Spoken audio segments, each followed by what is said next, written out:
Berdasarkan catatan dari seorang peziarah Cina, Yixing, yang pada tahun 673 Masehi berlayar dengan kapal Persia dari pelabuhan Kanton ke India untuk mempelajari agama Buddha. Setelah 20 hari berlayar, Yixing akhirnya sampai di Boga, berlabuh dan menetap di sana selama 6 bulan sambil mempelajari tata bahasa Sanskerta. Yixing melanjutkan perjalanan ke India dan tinggal selama 18 tahun di Nalanda, India.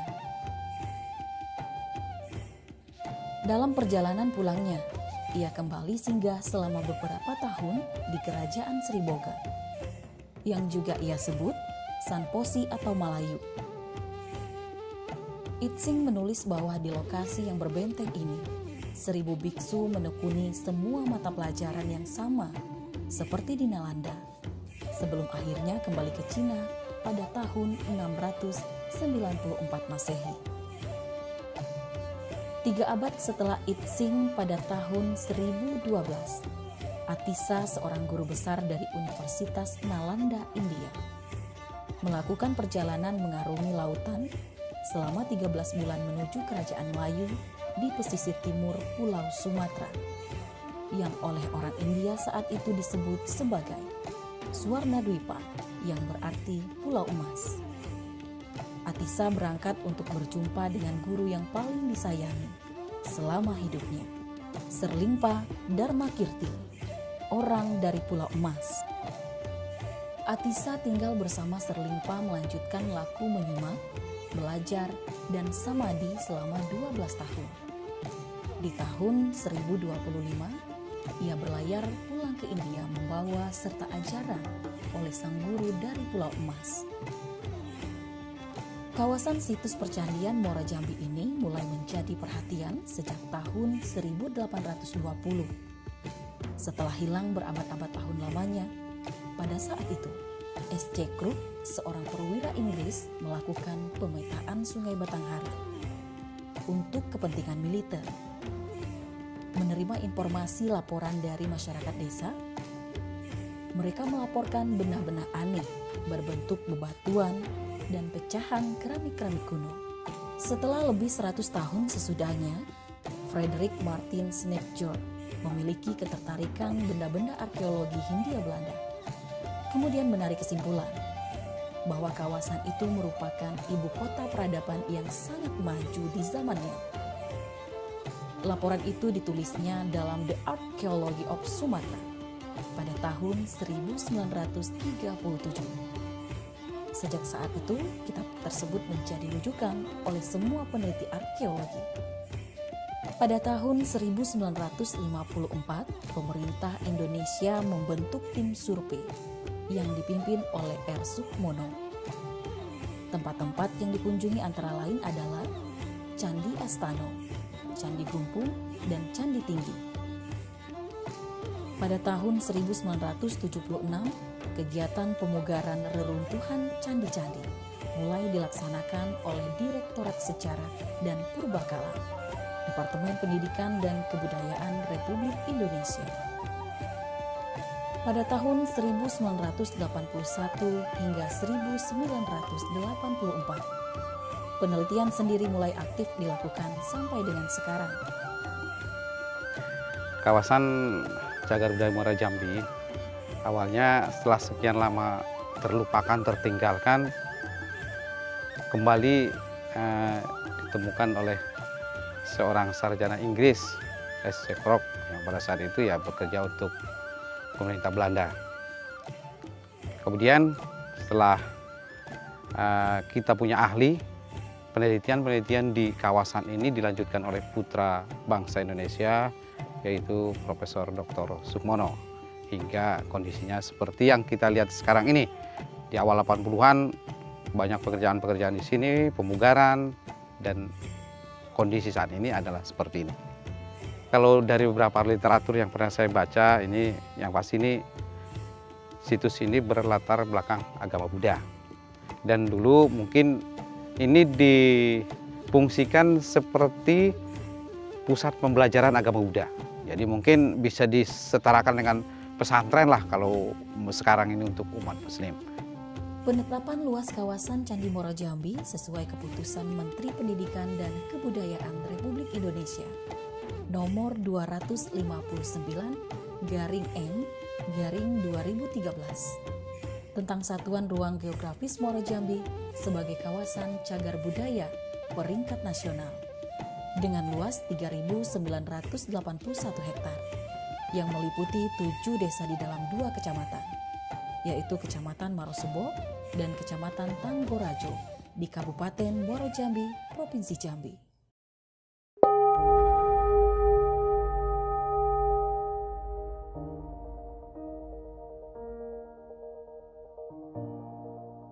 Kawasan Percandian Muaro Jambi memiliki nilai universal luar biasa, seperti terlihat dari temuan tinggalan budaya dan lingkungan yang masih utuh dan terjaga oleh masyarakat lokal. Mengamati arsitektur candi-candi di Muaro Jambi umumnya terlihat lebih sederhana, namun tersimpan pengetahuan yang sangat rumit dari sisi rancang bangunannya. Bahan yang digunakan pun lebih mengutamakan bata. Unsur bata hanya digunakan untuk hal-hal tertentu yang bersifat khusus saja. Misalnya untuk memenuhi kriteria tahan lama atau kekuatan. Candi-candi itu umumnya memiliki pagar keliling berbentuk segi empat, sebuah gapura utama atau main gate dari sebuah bangunan induk, dan beberapa bangunan perwara atau leader buildings yang salah satunya selalu ditempatkan tepat di muka bangunan induk. Hasil rekonstruksi yang dilakukan terhadap bangunan-bangunan perwara tampaknya menggunakan konsep pendatar, yaitu bangunan kayu dengan 2 buah tiang atau lebih tanpa dinding yang menyangga atau berbentuk segi empat. Asumsi ini didukung oleh temuan terakota pada reruntuhan sejumlah bangunan perwara. Selain data bangunan candi dan runtuhan bata, terdapat sejumlah benda temuan baik temuan lepas yang berada di permukaan tanah maupun yang masih berada di bawah permukaan tanah.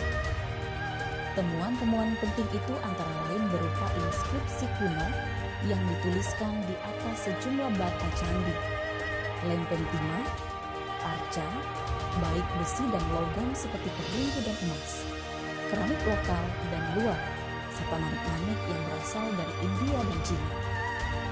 Bangunan Candi Muaro Jambi begitu unik dan masih diselimuti sejumlah misteri yang belum terungkap. Adanya kanal kuno yang mengelilingi kawasan percandian.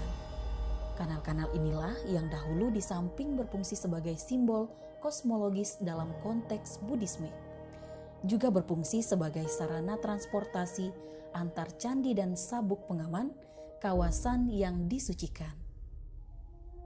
Kita dari BPCB Jambi, Balai Pelestarian Cagar Budaya Jambi, sebagai UPT pusat yang ditugaskan di wilayah kerja Jambi, Sumatera Selatan, Bengkulu, dan Bangka Belitung, salah satu tugasnya adalah tentu untuk melestarikan kawasan ini, kawasan yang sangat luas dan bagus ini.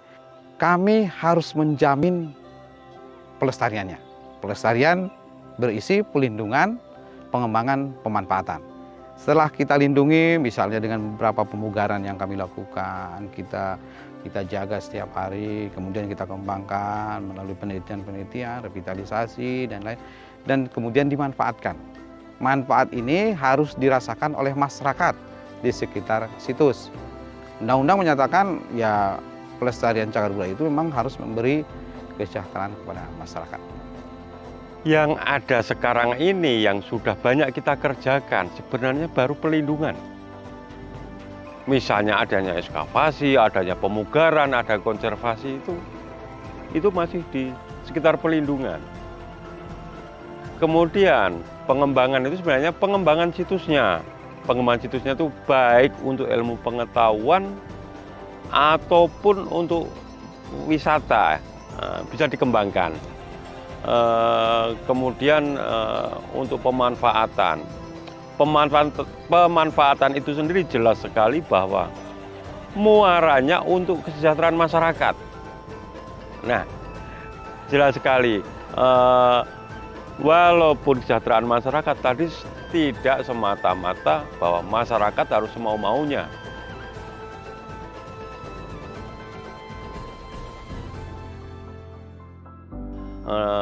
dalam hal ini seperti apa? Misalnya kemarin ada masyarakat yang pengen sejahtera di sini, jualan di sini banyak, kita arahkan. Kemudian adanya sarpras yang dimonyai masyarakat seperti ojek, seperti bentor, seperti go-kart. Nah, itu tentunya juga kita kasih rambu-rambu.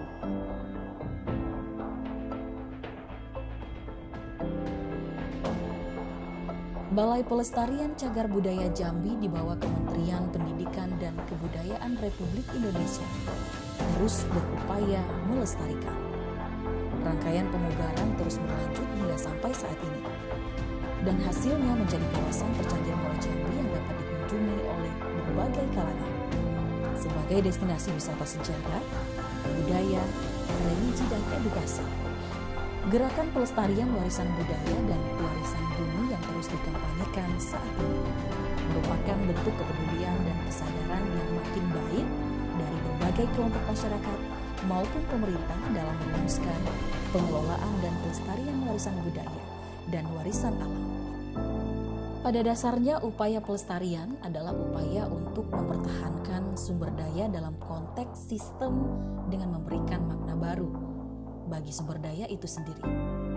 Jika tidak ada pemaknaan baru, hakikat pelestarian itu sendiri sulit atau kadang tidak akan tercapai. Kita berusaha memunculkan ikatan emosi antara masyarakat sekarang dengan tinggalan budaya masa lalu. Karena tinggalan budaya masa lalu itu juga merupakan warisan atau tinggalan dari para leluhurnya yang dulu. Ini bukan tinggalan dari orang asing ini. Masyarakat di sini tuh waktu itu pinter. Sudah punya teknologi yang seperti ini, bangun kayak gini. Makanya itulah yang nanti bisa mengangkat jati diri bagi masyarakat di sini. Ya memang ini kita di BPCB Jambi punya tagline untuk kawasan Cagar Budaya Muara Jambi, ya kota para leluhur atau city of the ancestor.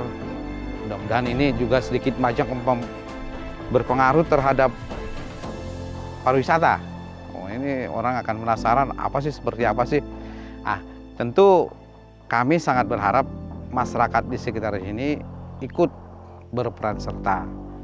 Untuk itu kami sudah melakukan beberapa kegiatan di 2018 yang lalu sampai sekarang di 2019 kita mengadakan beberapa kali sosialisasi, pertemuan dengan semua komunitas mulai dari datu sampai masyarakat. Juga dengan para pedagang yang beraktivitas langsung di kawasan ini.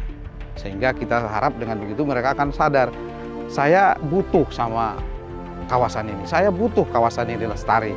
Karena dengan lestarinya kawasan ini, perekonomian saya terangkat. Masyarakat di Muara Jambi pada umumnya itu sudah menggantungkan yang namanya nilai ekonomi terhadap kawasan Muara Jambi sendiri.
kita sudah menyusun beberapa konsep, punya beberapa rencana untuk melakukan penataan di kawasan situs.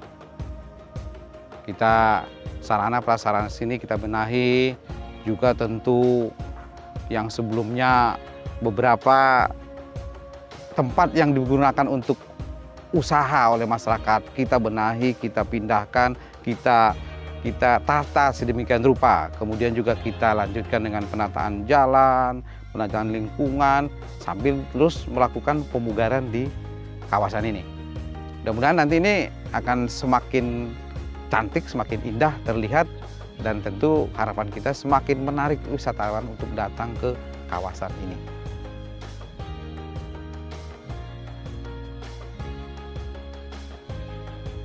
Muara Jambi adalah dulu pusat pengetahuan yang besar, dan saya kira sekarang kalau mau dilestarikan memang tidak cuma bangunan yang harus dan rupa yang harus dibangunkan kembali, tetapi juga pengetahuannya, tapi bukan dharma Buddha yang perlu dikembangkan kembali di sini, tetapi pengetahuan yang sekarang bisa bermanfaat untuk masa sekarang dan masyarakat lokal dan masyarakat global. Karena dulu kebetulan itu agama Buddha, tetapi pasti ada ilmu-ilmu lain yang diajarkan di Muara Jambi. Masyarakat sekitar Candi Muara Jambi beraktivitas sehari-hari sebagian besar sebagai petani, mulai dari berkebun durian, duku, dan karet. Dengan berkembangnya kawasan cagar budaya Muara Jambi menjadi destinasi wisata sejarah dan budaya. Sebagian masyarakat memanfaatkan peluang usaha, diantaranya menjual souvenir. Masyarakat juga menyewakan jasa becak motor dan sepeda ketika pengunjung ingin berkeliling mengunjungi candi. Setiap hari libur besar, masyarakat sekitar membuat event untuk menyambut dan mengapresiasi minat pengunjung Candi Muara Jambi.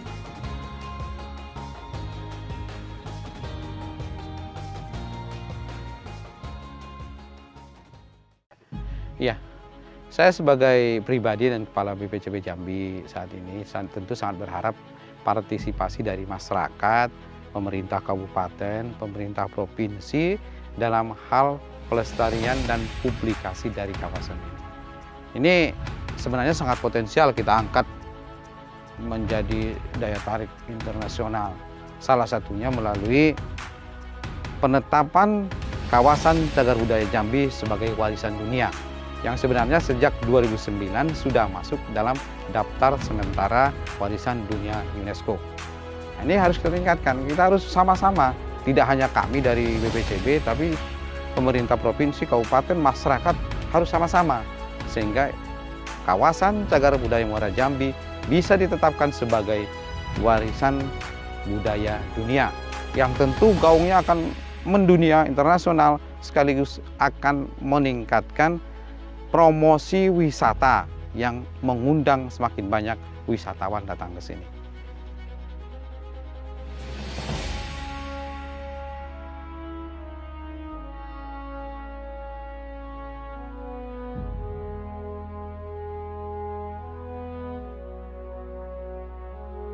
Melestarikan cagar budaya Muara Jambi ini tidak hanya merupakan tugas pemerintah, namun menjadi tanggung jawab kita semua sebagai pewaris mahakarya para leluhur. Ayo, lestarikan cagar budaya Muara Jambi.